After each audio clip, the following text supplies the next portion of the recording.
Okay, everyone, one more concern I have about cost over revenue.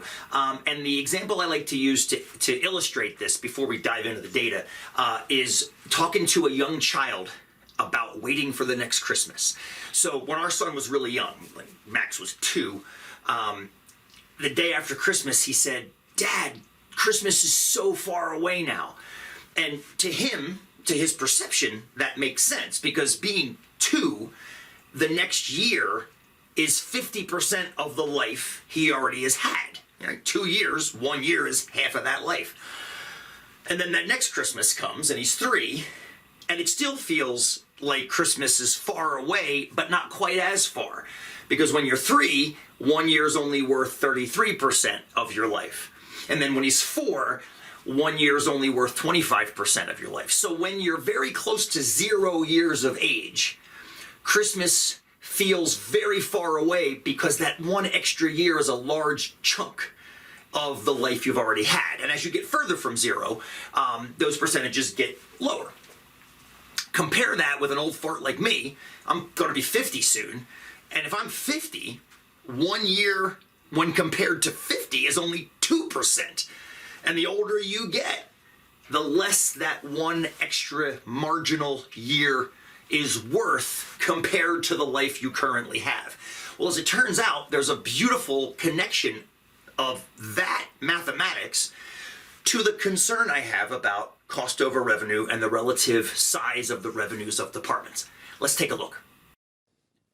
Okay, so what I've done here is I've grabbed 6 CTE courses, and I picked these 6 in particular because the first 3, Wildland Fire, Fish and Wildlife, and Apprenticeship, have the smallest total revenue over the last year period, and the last 3, CISBA and Aviation, have the largest.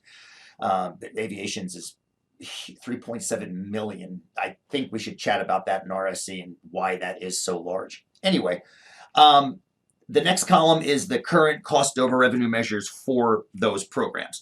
Now, what we're going to do in this little sheet here is we're going to look at what happens if we have an additional student take a 4-credit class in each of those sets of courses. So let's just do that now. I'm going to click over here and we're going to add 1 student into those sets of courses. Now, column D doesn't change because that is what the cost over revenue was last year based on last year's numbers. But column F, I call it the marginal cost over revenue. What that means is what would happen if we increased the revenue of that set of courses by $436, which is a 4-credit class at $109 a credit. Well, you can see that the difference between the marginal cost in revenue and the actual cost in revenue, which is indicated in column G, changes a lot more for the sets of courses that are smaller and therefore have smaller revenues. And if you start adding other courses, it begins to look, I've now had maybe 4 extra students take 1 class each, or 1 student take 4 classes, which is not unheard of in the world of CTE, right? You have cohort classes.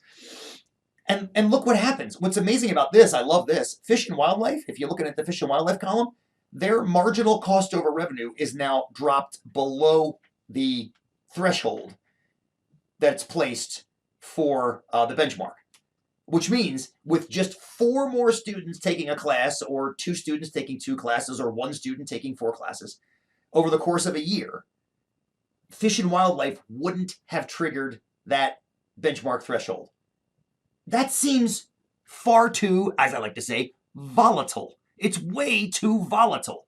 You shouldn't have these measures changing so much. And you may have noticed down here that the big 3, the 3 that represent me in the Christmas analogy, they're not changing at all. They are changing. But the change is so imperceptible. There, finally, we saw CIS drop to 99%.